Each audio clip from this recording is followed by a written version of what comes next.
बेटा अगला आर्टिकल हम लोगों का है एंजाइम उत्प्रेरण की क्रियाविधि। एंजाइम उत्प्रेरण जानते ही हो, एंजाइम की उपस्थिति में जैव रासायनिक अभिक्रियाओं के वेग का बढ़ जाना कहलाता है एंजाइम उत्प्रेरण। अब कहता है इसकी क्रियाविधि पढ़ना है।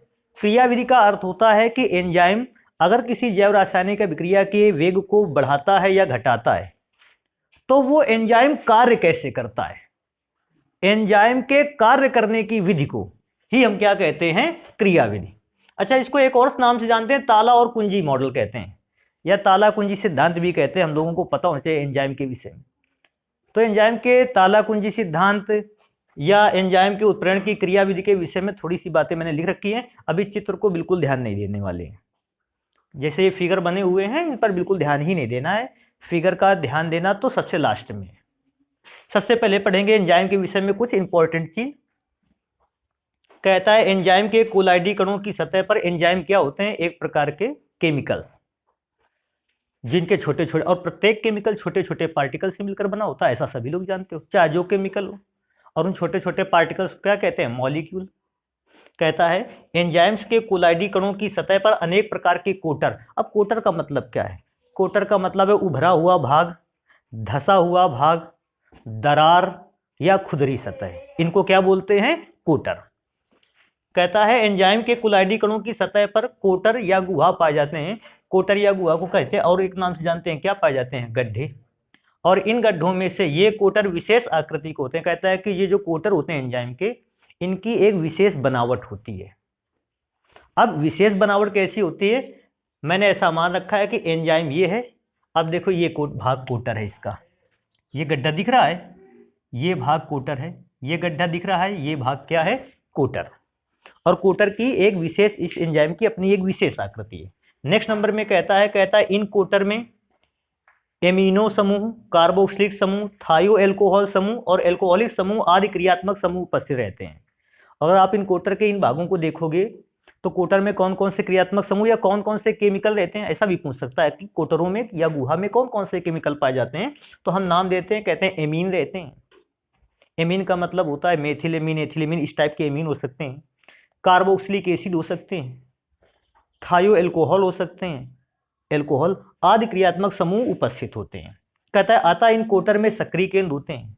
और वैसे भी जानते हो, अगर कोटर एक प्रकार का गड्ढा है या एक प्रकार का धसा हुआ भाग है, ये सबको पता है।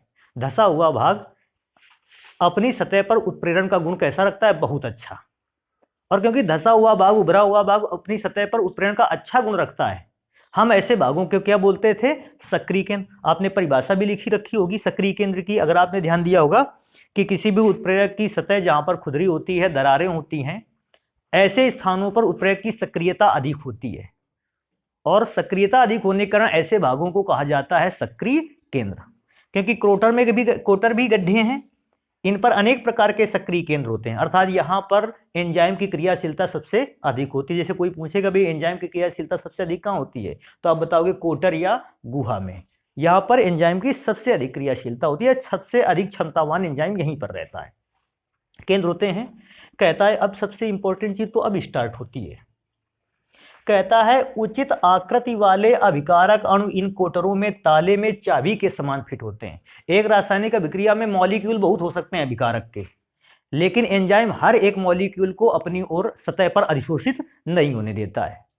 एंजाइम कहता है एंजाइम की अगर ये बनावट है तो एंजाइम केवल ऐसे मॉलिक्यूल्स को, रिएक्टेंट मॉलिक्यूल को अपनी सतह पर चिपकाएगा जो मॉलिक्यूल उत्प्रेरक के साथ बिल्कुल ताले में चाबी के समान फिट हो जाए। अभी ध्यान देने वाली बात है, अगर कोई मॉलिक्यूल इस आकृति का होता, ध्यान देने वाली बात है बेटा, इसको देखो, अब चित्र को भी थोड़ा थोड़ा देखने लगो। अभी क्या सोचते हो, ये वाला मॉलिक्यूल क्या इस एंजाइम पर पूरी तरीके से ताले में चाबी के समान फिट हो सकता था, नहीं। तो जो एंजाइम होगा इस प्रकार के मॉलिक्यूल के लिए उत्प्रेरण का कार्य नहीं करेगा, इस मॉलिक्यूल की अभिक्रिया को संपन्न नहीं कराएगा। एंजाइम केवल ऐसे मॉलिक्यूल की रिएक्शन को कंप्लीट कराने आता है जो मॉलिक्यूल एंजाइम पर बिल्कुल पूर्ण रूप से देखो फिट हो सके। अभी दोनों अलग अलग है, दोनों को मैंने आपस में मिलाया, देखो एंजाइम और अभिकारक दोनों आपस में ताले में चाबी के समान क्या हो गए, फिट हो गए। तो कहता है उत्प्रेरक जो एंजाइम होते हैं वो हर एक मॉलिक्यूल से अभिक्रिया के लिए उत्पाद नहीं बनाते हैं, वे केवल उन्हीं मॉलिक्यूल की अभिक्रिया को करवा पाते हैं जो मॉलिक्यूल एंजाइम पर ताले में चाबी के समान क्या हो सकता है, फिट हो सकता है। तो कहता है कोटरों में ताले में चाबी के समान फिट हो जाते हैं, जिसके कारण सक्रिय संकुल बनता है। अच्छा, कभी भी अगर एंजाइम अभिकारक, अच्छा अभिकारक अणुओं का वैसे भी सिद्धांत होता है, अभिकारक एक बार एंजाइम की सतह पर क्या होता था, अधिशोषित होता था, चिपकता था। जैसे अभिकारक अणु एंजाइम की सतह पर अधिशोषित होगा, एक विशेष प्रकार का केमिकल कंपाउंड बनेगा। इस केमिकल कंपाउंड को कहेंगे सक्रियत संकुल। और ये बात विशेष ध्यान रखने वाली है, सक्रिय संकुल अस्थाई होता है, याद रखना इसको कि ये स्थायी नहीं होता। अच्छा, अस्थाई होने का मतलब ये भी बच्चे कह सकते हैं कि ये अत्यधिक क्रियाशील होता है। अगर कोई कंपाउंड अस्थाई है, इसका मतलब वो कैसा है, क्रियाशील। भाई अस्थाई का मतलब क्या है, ये टिकाऊ नहीं है, ये जल्द ही क्या हो जाएगा, अभिक्रिया करके अपने रूप को क्या कर लेगा, बदल लेगा। तो इस एंजाइम और अभिकारक अणु जब आपस में जुड़ते हैं तो उस भाग को कहते हैं सक्रियत संकुल। और सक्रिय संकुल जो होता है वो बहुत अधिक अभिक्रियाशील होता है, और अभिक्रियाशील होने के कारण ये शीघ्र ही एंजाइम को अलग कर देता है और अभिकारक अणु को काय में बदल देता है, प्रोडक्ट में। तो मैंने लास्ट लाइन पे लिख रखा है, कहता है फिट हो जाते हैं जिसके कारण सक्रिय संकुल बनता है। सक्रिय संकुल ये वाला भाग, कोई पूछेगा सक्रिय संकुल क्या है, तो सक्रिय संकुल क्या बताओगे, उचित आकार के अभिकारक अणु एंजाइम में ताले में चाबी के समान क्या हो जाते हैं, फिट हो जाते हैं। इस प्रकार से बने यौगिक को, कंपाउंड को, पदार्थ को हम क्या कहते हैं, सक्रियत संकुल। मैं दोबारा से इस बात को रिपीट कर देता हूं, सक्रिय संकुल क्या, कहीं जैसे कोई पूछेगा सक्रिय संकुल क्या है तो क्या बताओगे, अभी डायरेक्ट मत स्टार्ट करना। अभिकारक अणु, कोई भी अभिकारक अणु एंजाइम में फिट हो सकता है नहीं, उचित आकार के अभिकारक अणु या उचित आकृति के अभिकारक अणु एंजाइम में कैसे फिट हो जाते हैं, ताले में चाबी के समान फिट हो जाते हैं। ताले में चाबी के समान फिट होते हैं। इस प्रकार से जो वे कंपाउंड बनकर तैयार होता है, यौगिक बनकर तैयार होता है, पदार्थ बनकर तैयार होता है, उसे हम क्या कहते हैं, सक्रिय संकुल। और इसमें से एक चीज बढ़ाने लायक है कि सक्रिय संकुल अस्थायी होते हैं या दूसरे शब्दों में अत्यंत क्रियाशील होते हैं। ये संकुल अत्यधिक क्रियाशील होने के कारण जल्द ही अपने अंदर से एंजाइम को अलग कर देता है और साथ में निर्माण करता है किसका, प्रोडक्ट का, उत्पाद का। तो मैंने लास्ट लाइन पे ये बात लिखी है, जो कुछ समय बाद विभाजित होकर उत्पाद बना लेता है। विभाजित होकर का मतलब है अब एंजाइम अलग हो जाएगा और ये रिएक्टेंट था उसको क्या में चेंज कर देगा, प्रोडक्ट में चेंज कर देगा। तो इस प्रकार से अगर कोई भी कहेगा एंजाइम उत्प्रेरण की क्रियाविधि तो आप इसको बता के, और मैं तो क्या समझता हूं एक नॉर्मल भाषा में, सबसे पहले अभिक्रिया में रासायनिक, जैव रासायनिक अभिक्रिया में एंजाइम को डाला गया।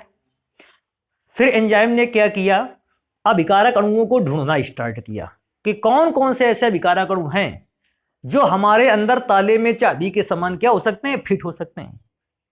और उन अभिकारक अणुओं को ही केवल अपने पास सम्मिलित किया, अपनी सतह पर चिपकाया, अपनी सतह पर शोषित किया, जो अभिकारक अणु एंजाइम में ताले में चाबी के समान फिट होते थे।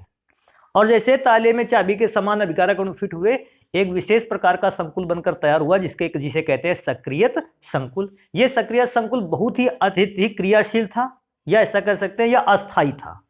यह अस्थायी सक्रिय संकुल एंजाइम को अलग कर अभिकारक पदार्थ को काय में तोड़ देता है, उत्पाद में बदल देता है, या तोड़ देता है उत्पाद पदार्थ में तोड़ देता है। बस ये इसका एंजाइम का क्रियाविधि है।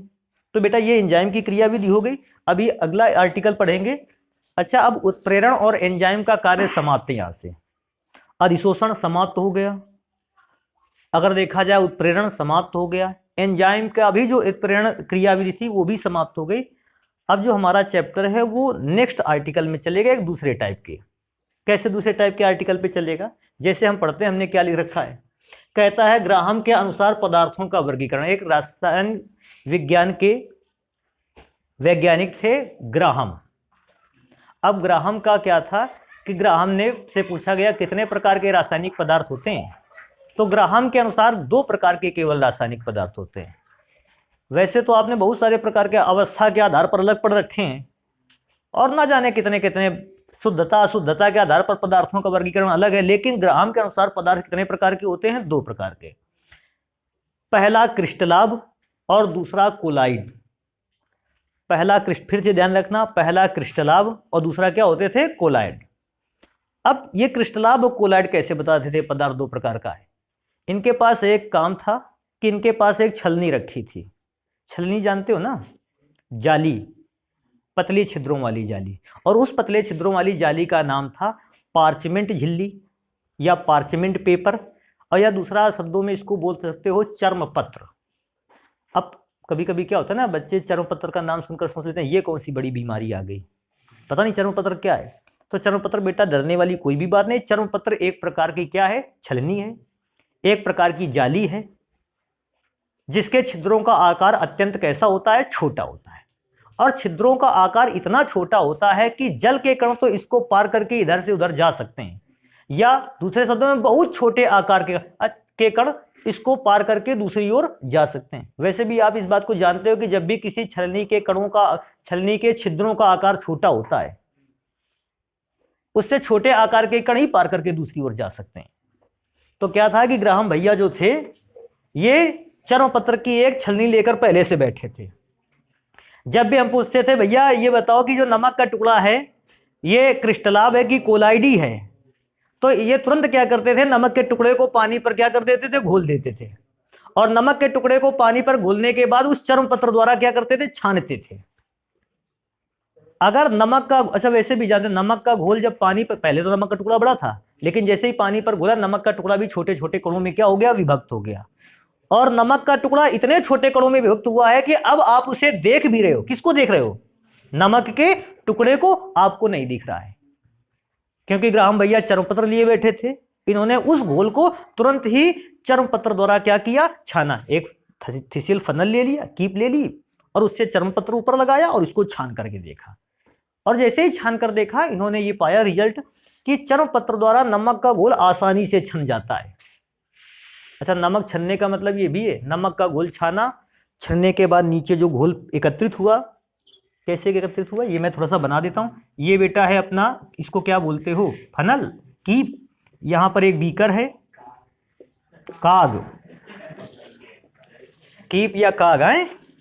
अब इसको क्या करना है, अब यहां पर जो है थोड़ा सा ध्यान रखना है, यहां पर मैंने पार्चमेंट झिल्ली लगा रखी है जिसको चर्मपत्र कहते हैं।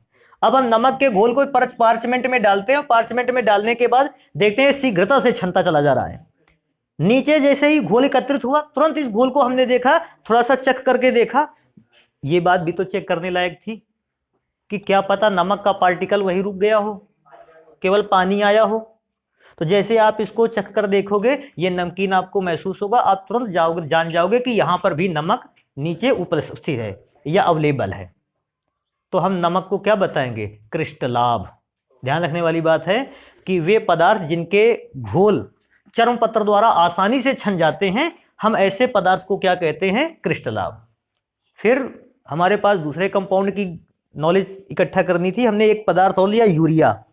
यूरिया को भी जल में घोला और जल में घोलकर पार्चमेंट झिल्ली द्वारा या चर्मपत्र द्वारा छाना, और देखा यूरिया का घोल भी तेजी से, शीघ्रता से या सरलता से पार्चमेंट झिल्ली द्वारा छनकर कहां प्राप्त हो जाता है, नीचे। हमने बता दिया यूरिया भी एक प्रकार का कैसा है, क्रिस्टलाभ है।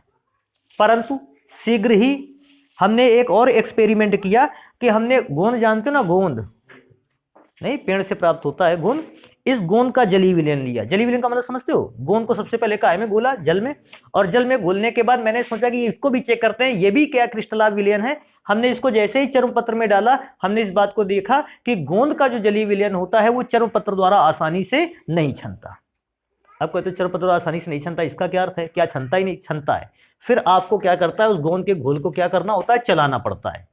और चलाने के बावजूद भी जो छनने की प्रक्रिया है वो बहुत कैसी है, धीमी। अगर हम चलाते नहीं तो छनने की प्रक्रिया की स्पीड तो बिल्कुल बहुत ही कम है।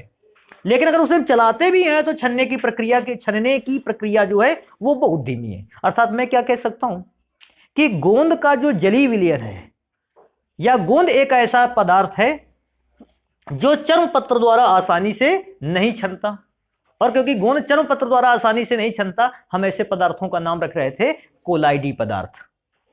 तो बेटा ग्राहम के आधार पर, या ग्राहम द्वारा पदार्थों के विभाजन के आधार पर पदार्थ कितने प्रकार के पाए जाते हैं, दो। पहला पदार्थ जो चर्म पत्र द्वारा आसानी से छन जाते थे हम उनको क्रिस्टलाभ कहते थे, परंतु वे रासायनिक पदार्थ जिनके जलीय विलयन चर्म पत्र द्वारा आसानी से नहीं छनते हैं उनको क्या कहते हैं? कोलाइडी पदार्थ कहते हैं। अच्छा, शीघ्र ही ऐसा पता चला है कि जो ग्राहम ने नियम बताया है ये नियम गलत है। तो अब तुम्हारे दिमाग में आ गया गलत नियम क्यों पढ़ना? जब नियम सही वाला अवेलेबल है तो हम गलत नियम क्यों पढ़े? तो बेटा एग्जाम में कभी कभी आ जाता है ग्राहम के आधार पर पदार्थों का वर्गीकरण करिए, तो फिर नियम गलत हो या सही हमें वो नियम बताना पड़ता है। तो हम एक काम करेंगे, इस पार्चमेंट झिल्ली को, चर्म पत्र जान गए ना? चर्म पत्र एक छलनी है जिसके एक छिद्रों का आकार बहुत ही कैसा होता है? छोटा। अब समझो इतना छोटा होता है कि जल के कणों का आकार के जितने छोटे कण तो इस चर्म पत्र द्वारा छन सकते हैं, लेकिन जिस पदार्थ के कणों का आकार जल में घुलने के बाद जल के कणों से बड़ा है वो पदार्थ फिर इससे छन नहीं सकता है।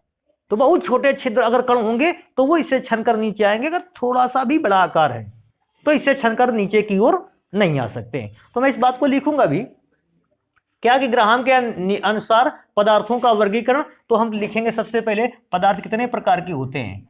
2 प्रकार के होते हैं। 2 प्रकार के होते हैं। पहला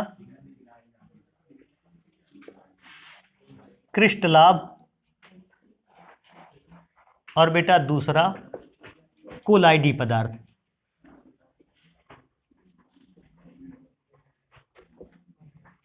कोलाइडी पदार्थ।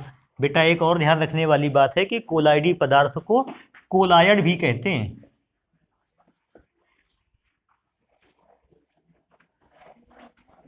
तो कभी इस बात से परेशान ना होना कि सर जी ने तो हमको कोलाइडी पदार्थ लिखाया है, लेकिन जो हमारे एग्जाम में छप करके आ रहा है ये तो ये कहाँ से कोलाइड लिख के आ रहा है? तो कोलाइडी पदार्थ को ही क्या बोलते हैं? कोलायड। अब हम एक एक की परिभाषा लिखते हैं। सबसे पहले बताएंगे क्रिस्टलाभ क्या होता है। क्रिस्टलाभ, क्रिस्टलाभ के बारे में बताएं, कहते हैं वे पदार्थ जिनका जलीय विलयन, जिनका जलीय विलयन चर्म पत्र द्वारा, चर्म पत्र द्वारा, जिनका विलयन चर्म पत्र द्वारा छानने पर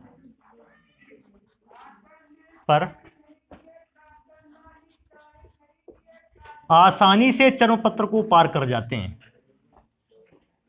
वे पदार्थ जिनका जलीय विलयन चर्म पत्र द्वारा छानने पर आसानी से इनके कण, बेटा इनके कण का अर्थ जानते हो? क्रिस्टलाभ के कण। चर्म पत्र द्वारा छानने पर आसानी से इनके कण चर्म पत्र को पार कर जाते हैं, पार कर जाते हैं, क्रिस्टलाभ कहलाते हैं। क्रिस्टलाभ कहलाते हैं।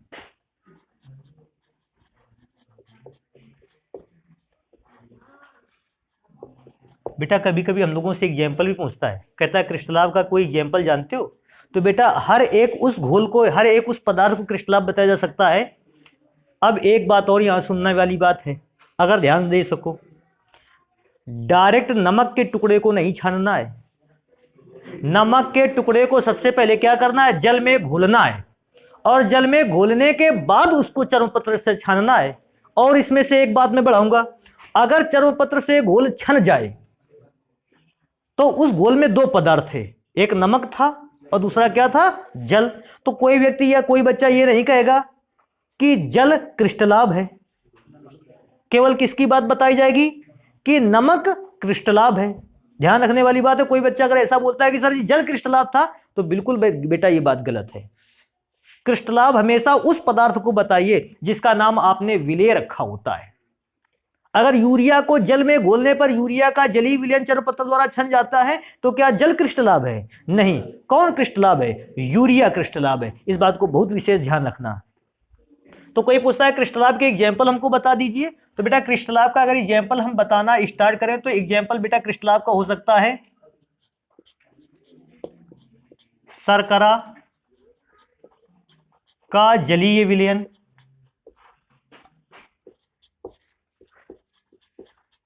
शर्करा का जलीय विलयन। कोई पूछता सर जी हमको एक और एग्जाम्पल मिल जाता, बिल्कुल मिल जाएगा। सोडियम क्लोराइड या नमक कहते हैं ना इसको, का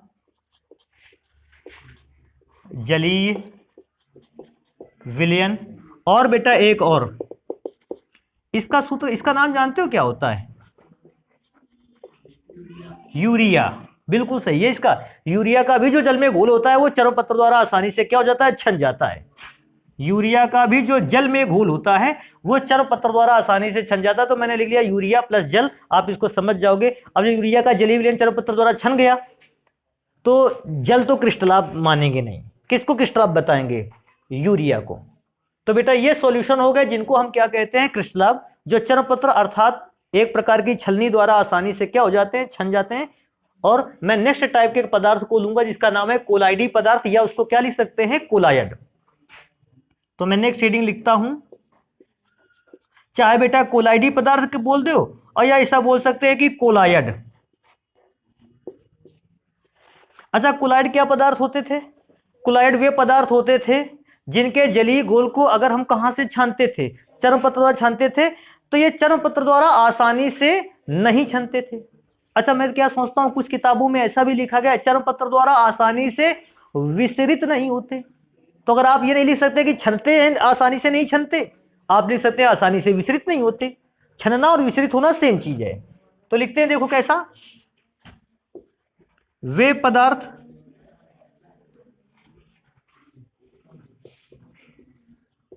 जिनके जलीय विलयन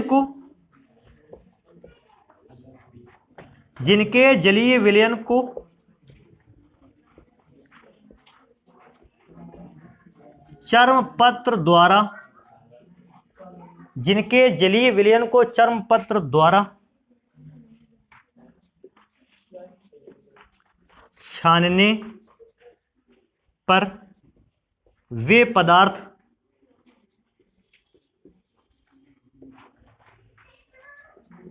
आसानी से, हाँ, विसरित नहीं होते या छनते नहीं है, ऐसे दोनों लिखे। मैं विसरित कर देता हूं इस बार, आसानी से विसरित नहीं होते हैं,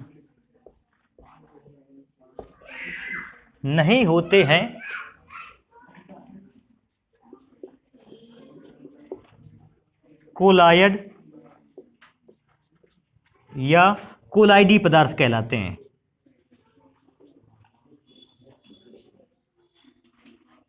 कोलाइडी पदार्थ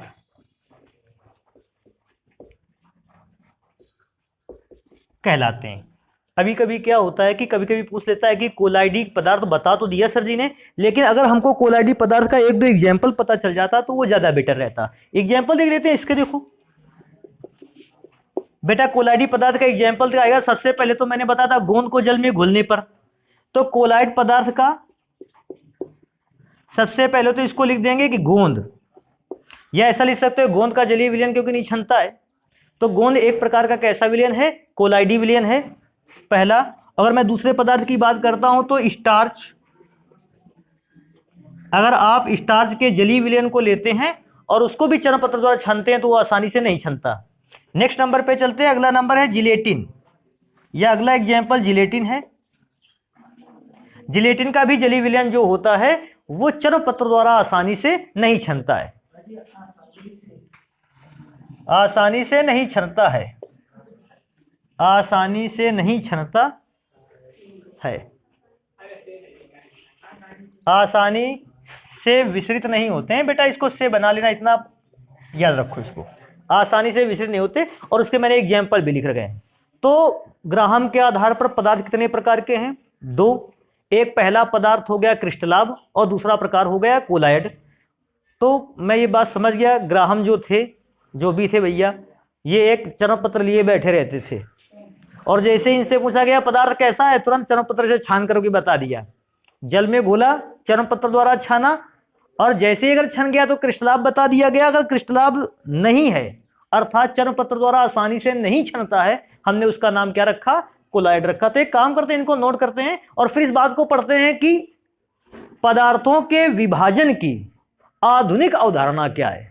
हम आज के समय में या मॉडर्न जो थ्योरी है पदार्थों को विभाजित करने की, वो क्या है। तो एक काम करेंगे, फिर इसको नोट करेंगे जल्दी से। बेटा अगला आर्टिकल है, कहता है कोलाइडों की आधुनिक अवधारणा। अभी हमने जस्ट 2 मिनट पहले पढ़ा था कि पदार्थ 2 प्रकार के होते हैं, एक क्रिस्टलाभ, एक कोलायड। अब कोलायड की परिभाषा हम लोगों ने इस बात से पढ़ी कि चरण पत्र द्वारा जो होते हैं इनके घोल आसानी से नहीं छनते। लेकिन कोलाइडों की आधुनिक अवधारणा की आवश्यकता क्यों पड़ी? तो मैं आपको एक देखो यहाँ से बात बताता हूँ क्यों आवश्यकता पड़ी। हमारे पास एक पदार्थ है NaCl। बेटा इसको ध्यान से देखना, कहोगे इसको ध्यान से क्या देखें, घर में बहुत पड़ा है नमक, कहाँ तक ध्यान से देखें इसको। तो बेटा हुआ क्या, उस समय हमने इसी नमक के टुकड़े को 2 अलग अलग पदार्थों में घोला। सबसे पहले नमक को घोला गया जल में,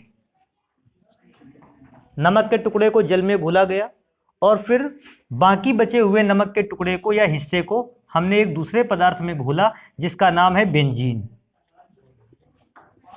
अभी क्या मैं सोचता हूं, नमक के टुकड़े का ही घोल दोनों जगह है। यहां नमक के टुकड़े का जल में घोल है, यहां नमक के टुकड़े का बेंजीन में घोल है।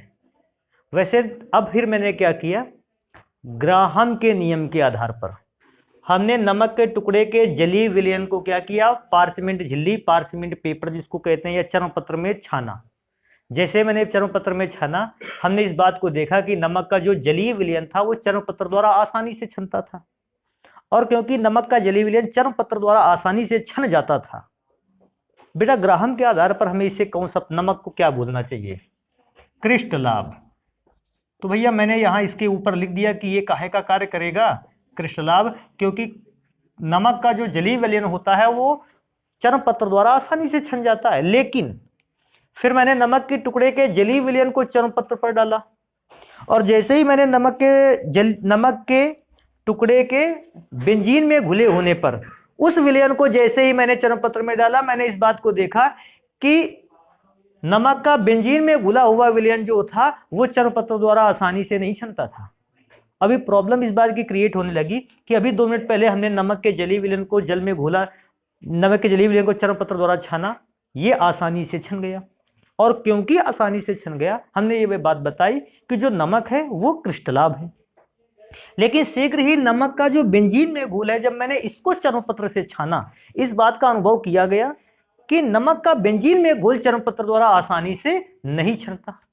उस आधार पर नमक क्या होना चाहिए, कोलाइडी पदार्थ होना चाहिए, क्योंकि नमक का अगर बेंजीन में घोल चरण पत्र द्वारा नहीं छनता है, इसका मतलब नमक कैसा पदार्थ है, कोलाइडी। तो मैंने यहाँ पर लिख दिया है यहाँ पर कि नमक कैसा पदार्थ है, या तो कोलाइडी बेटा आप लिख सकते हो, या मैंने आपको बताया है कोलाइड आप लिख सकते हो। तो ये एक प्रकार का कोलाइडी पदार्थ है।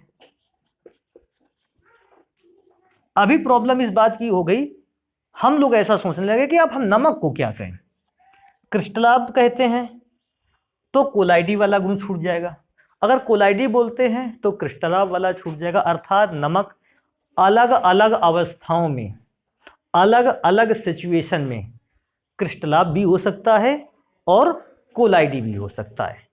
तभी वैज्ञानिकों ने बताया आधुनिक अवधारणा के आधार पर कि कोलाइडी पदार्थ या कोलायड की कोई पदार्थ नहीं है, कोलायड है पदार्थ की एक अवस्था। इस बात को बहुत विशेष ध्यान रखना है। जब भी कोई तुमसे पूछेगा कोलायड क्या है, क्या कोई पदार्थ है कोलायड, बताओगे नहीं सर जी कोलायड कोई पदार्थ नहीं है, बल्कि कोलायड एक पदार्थ की क्या है, अवस्था। देखो नमक जब जल में घुला था कौन सी अवस्था पर था, क्रिस्टलाभ की अवस्था पर था। नमक जब बेंजीन पर घोल दिया गया कौन सी अवस्था पर हो गया? कोलाइड की अवस्था पर हो गया। इसका मतलब आप इस बात को विशेष ध्यान रखने वाले हो कि कोलाइड कोई भी पदार्थ होता नहीं है, जबकि ग्राहम ने तो इसको कोलाइड पदार्थ बता दिया था। अर्थात ग्राहम का नियम कैसा साबित हो गया? गलत साबित हो गया, विखंडित हो गया। और अब आधुनिक परिभाषा के आधार पर कोलाइड कोई भी पदार्थ नहीं होता, बल्कि कोलाइड पदार्थ की एक क्या है? अवस्था है।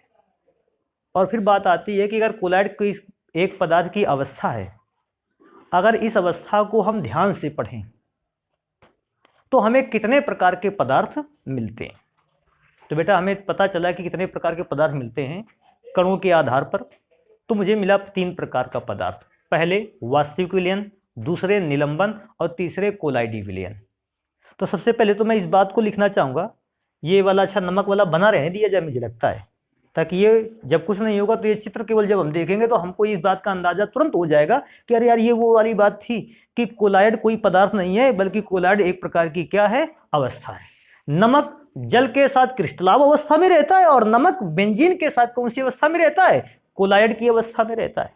तो हम सबसे पहले लिखेंगे कोलाइड के लिए क्या लिखेंगे?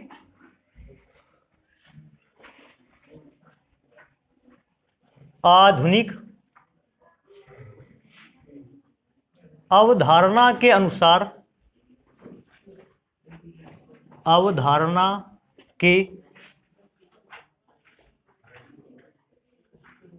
अनुसार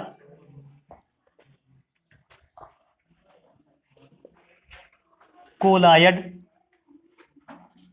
कोई पदार्थ नहीं, कोलाइड कोई पदार्थ नहीं है, बल्कि पदार्थ की एक अवस्था है, बल्कि पदार्थ की एक अवस्था है, बल्कि पदार्थ की एक अवस्था है, बल्कि पदार्थ की एक अवस्था है। तो बेटा एक तो सबसे पहली बात तो ये पता चल गई। और दूसरा कभी कभी क्या होता है, कहता है कि तो फिर इसको एक एग्जाम्पल के थ्रू समझा दिया जाए। तो अब देखो हम इसको एग्जाम्पल के थ्रू कैसे समझाते हैं। अब एग्जाम्पल के थ्रू कैसे समझाने के लिए तो भैया हमारे पास एग्जाम्पल तो पहले से रखा है, तो हम इसको बताएंगे। NaCl का जलीय विलयन, NaCl का जलीय विलयन चर्मपत्र या पार्चमेंट पेपर, ऐसा भी लिखे, चर्मपत्र द्वारा, चर्मपत्र द्वारा आसानी से छन जाता है, आसानी से छन जाता है।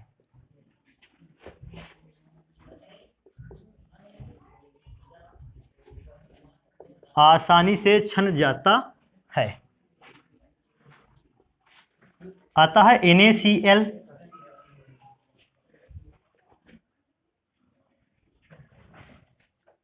एक क्रिस्टलाभ है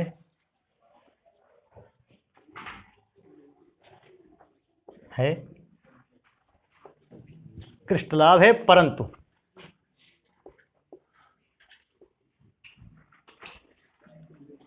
NaCl का बेंजीन में बना विलयन, NaCl का बेंजीन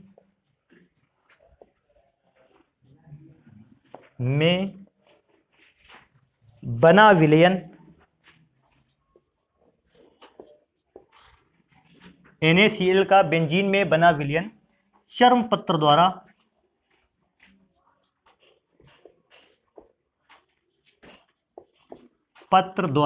आसानी से नहीं छनता,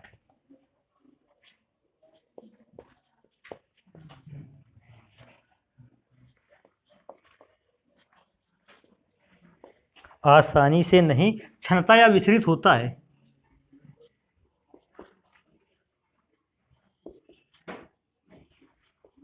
अतः NaCl एक कोलाइडी पदार्थ है,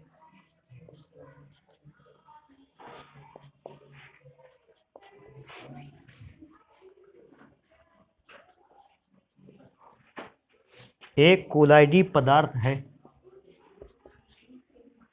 अब देखो मैंने दो बातें बताई, एक बार मैंने NaCl को बताया कि ये क्रिस्टलाभ है, एक बार मैंने NaCl को बताया कि ये कोलायड है।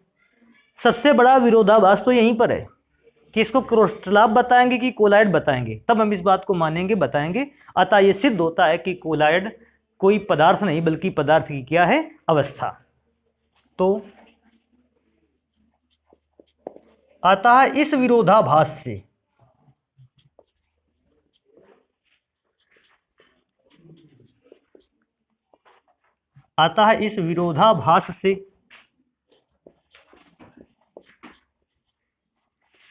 यह सिद्ध होता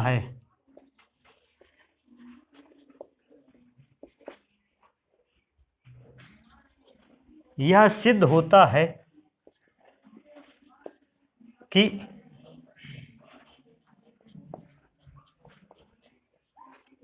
कोलायड कोई पदार्थ नहीं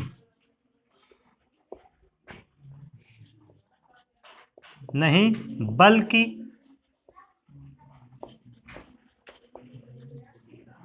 पदार्थ की एक अवस्था है।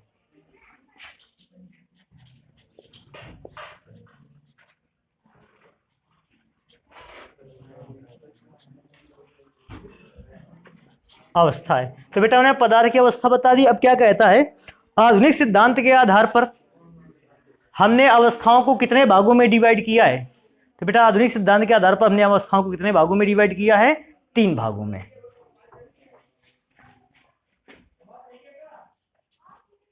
देखो लिखेंगे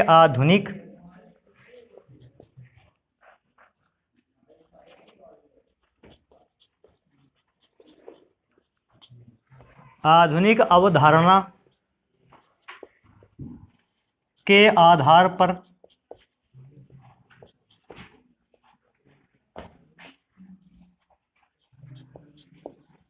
हमने विलयनों को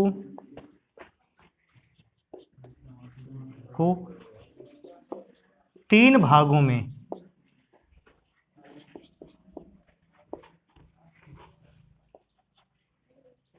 बांटा है। तो पूछता है ये 3 भाग कौन कौन से हैं। तो बेटा ये जो 3 भाग हैं इनको इधर देख लेते हैं। 3 भाग कौन कौन से हैं। जैसे पहला भाग अगर इनमें से बात करें तो पहले भाग हैं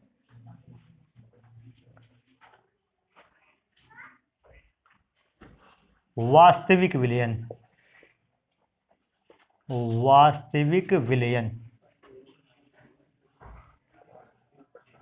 इसको ध्यान रखना, गलत लिखा हुआ है। वास्तविक विलयन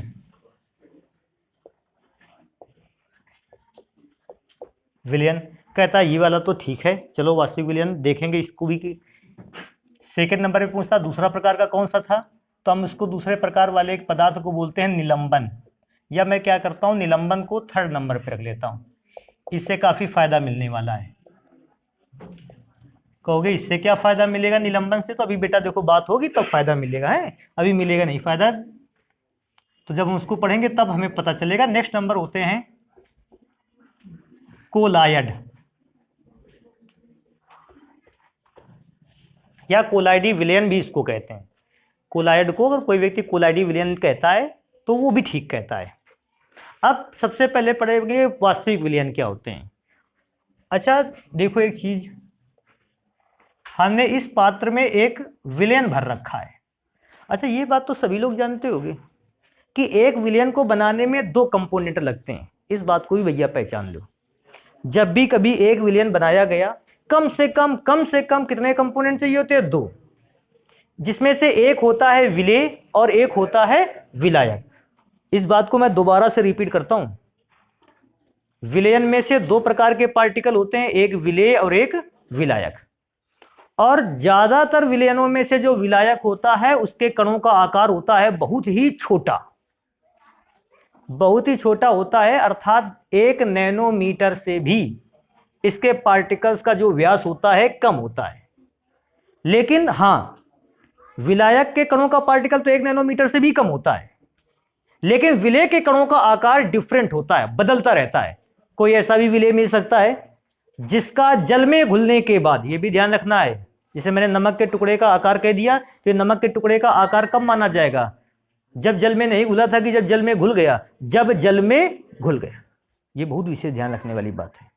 मैं किसी भी पदार्थ के कण के आकार की बात करूंगा तो आकार की बात तब होगी जब उसका क्या बनाया जा चुका होगा? घोल। एक बार पदार्थ का घोल बनाया जा चुका, जैसे मैं कहूंगा नमक के कण का आकार 1 नैनोमीटर से कैसा होता है? कम। तो नमक के कण का आकार कहोगे सर जी 1 नैनोमीटर तो बहुत छोटा होता है। बेटा 1 नैनोमीटर तो इतना बड़ा होता है कि जिसको हम सरल सूक्ष्मदर्शी का नाम छोड़ दो, एक प्रबल सूक्ष्मदर्शी से भी अगर हम 1 नैनोमीटर से छोटे आकार के कणों को देखना चाहें तो हमें नहीं दिखेगा। अब ध्यान देने वाली बात यह है कि नमक का कण किस अवस्था में लिया गया है? तो नमक के कण का आकार तब लिया गया है जब उसे कहां पर घोल दिया गया था? जल में। तो एक हमेशा इस बात को ध्यान रखो, जब भी कोई विलयन बनकर तैयार होता है, इसमें से 2 कंपोनेंट इस्तेमाल में लाए जाते हैं। पहला विलेय और दूसरा पदार्थ कौन सा होता है? अब जैसे ये बिना पहचान पाओ कि विलेय किसको कहते हैं, विलायक किसको कहते हैं, तो विलयन चैप्टर फिर देखो, वहां से पता चलेगा। विलायक के कणों का आकार, कणों का आकार अत्यंत सूक्ष्म होता है। यह बात तो दिमाग में बिल्कुल बिठा लो कि विलायक का जो कण होगा वो तो पहले से ही छोटे आकार का होगा। तो हम विलायक के कणों की गिनती तो पूरी तरीके से क्या कर देंगे? भूल जाएंगे। अब बचा पदार्थ विलेय। कणों का जो आकार है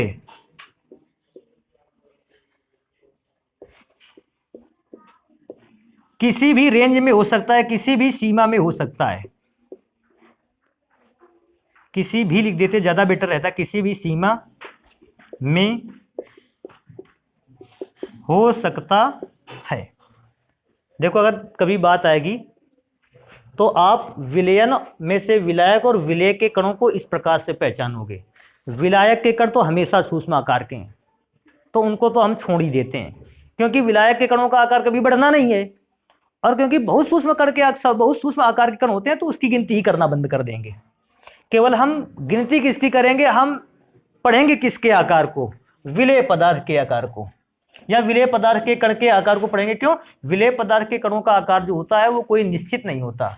इसका कण छोटा भी हो सकता है जल में घुलने के पश्चात, और इसके कण का आकार बड़ा भी हो सकता है जल में घुलने के पश्चात। यार ये वाली लाइन मैं बार बार रिपीट कर रहा हूं तो इसको ध्यान देने वाली बात है। जैसे हम कहते हैं, कभी ऐसा बोल देते हैं कि कोई पदार्थ X है जिसके कण का आकार 10 नैनोमीटर है, तो 10 नैनोमीटर का अगर सॉल्यूशन पर बात हो रही तो 10 नैनोमीटर का मतलब है ठोस अवस्था में उस पदार्थ के कण का आकार 10 नैनोमीटर है कि जल में घुलने के बाद उस पदार्थ के कण का आकार जो है वो 10 नैनोमीटर है। वास्तविक विलयन के लिए देखो मैंने फिगर बना रखा है। वास्तविक विलयन के वे विलयन होते हैं जिनमें विलयन के कणों का आकार बहुत छोटा होता है। विलयन के कणों का आकार बहुत छोटा होता है। अब काफी बच्चे दिमागी हैं, इसको समझ सकते हैं। बेटा ये किसके कणों को बनाया गया है? विलयन में उपस्थित विलेय के कणों के चित्र बनाए हैं कि विलायक के कणों के चित्र बनाए हैं? विलेय के। विलायक तो बहुत छोटा होता है, मैंने बताया, उसको तो भूल जाइए आप। अगर मैं वास्तविक विलयन के कणों का बता रहा हूं तो वास्तविक विलयन में से मैं किसके कणों को बता रहा हूं? विलेय के कणों की बात हो रही है। विलायक का कण तो इतना छोटा है उसको भूल ही गए। पूछता है विलेय के कण कितने हो सकते हैं, इसमें कितने आकार में? तो हम बताते हैं बेटा ये कण का आकार 1 नैनोमीटर से कैसा हो सकता है? कम। कोई पूछता है सर जी एक काम करो, और कोई राशि मालूम है? बिल्कुल मालूम है कोई राशि। या दूसरे शब्दों में बोल सकते हैं कि 50 एंगस्ट्रॉम से कम होता है, तो यदि कोई ऐसा विलयन आपको मिलता है जिसमें उपस्थित कणों का आकार, जैसे ही कणों का आकार बोला हमारे दिमाग में पहली बात आ गई कि विलेय के कणों का आकार 50 एंगस्ट्रॉम या 1 नैनोमीटर से कैसा होता है? कम होता है। हम ऐसे सॉल्यूशंस को कौन सा विलयन बोलते हैं? वास्तविक विलयन। बेटा वास्तविक विलयन के बाद जस्ट जंप करेंगे कहां पर? निलंबन पर। और निलंबन पर निलंबन के कणों को मैं बना के दिखाता हूं एक फिगर के थ्रू। तो बेटा निलंबन के कणों का आकार कैसा होता है? बड़ा।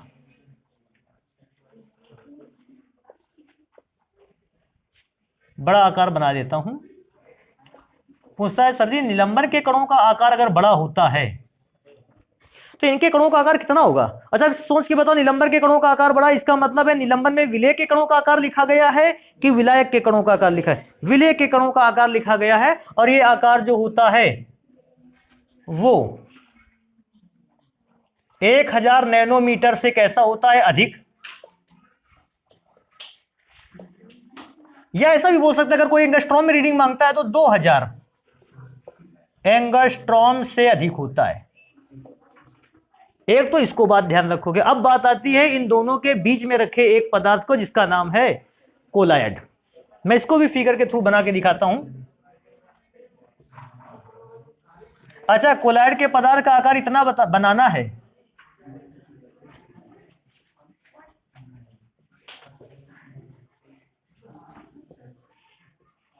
कोई पूछे कितना आकार बनाए? निलंबन से छोटे आकार के कण और वास्तविक विलयन से बड़े आकार के कण। निलंबन से छोटे होने चाहिए, वास्तविक विलयन से बड़े होने चाहिए। तुरंत बच्चे जान जाते हैं इस बात को कि कणों का आकार क्या लिखे हम। ये 1 नैनोमीटर से कम होते थे, उसका आकार 1000 नैनोमीटर से अधिक होता था। इसके बीच की रेंज क्या आती है? तो इसकी बीच की रेंज आती है 1 नैनोमीटर से 1000 नैनोमीटर के मध्य। और कोई पूछता है सर जी एंगस्ट्रॉम में ये रीडिंग बता देते हैं हमको, तो ये बिल्कुल भी आसान है। 50 एंगस्ट्रॉम से कम होता था वास्तविक का, 2000 एंगस्ट्रॉम से अधिक होता था निलंबन सॉल्यूशंस का। तो इनका आकार आ जाएगा 50 एंगस्ट्रॉम से अधिक, 50 एंगस्ट्रॉम से 2000 एंगस्ट्रॉम के मध्य। तो ये बेटा कणों का आकार होता है। ये वाली लाइन तो बिल्कुल मत भूलना कि ये जो बात मैंने लिखाई है उसमें से कणों का आकार किसका गिना जाता है। ये जितने भी कण बने हैं ये विलायक के कण किसी में भी नहीं है। पूछता है विलायक के कण क्यों नहीं? क्योंकि बेटा विलायक का कण मायने इसलिए रखना बंद कर देता है क्योंकि उसका आकार तो चेंज ही नहीं होना है और उसके कणों का आकार बहुत ही छोटा रहना है। तो एक काम करेंगे, इसको नोट करेंगे और बाकी जितना भी आर्टिकल इसके रिलेशन में बचता है इसको पढ़ेंगे हम लोग कल की क्लास में।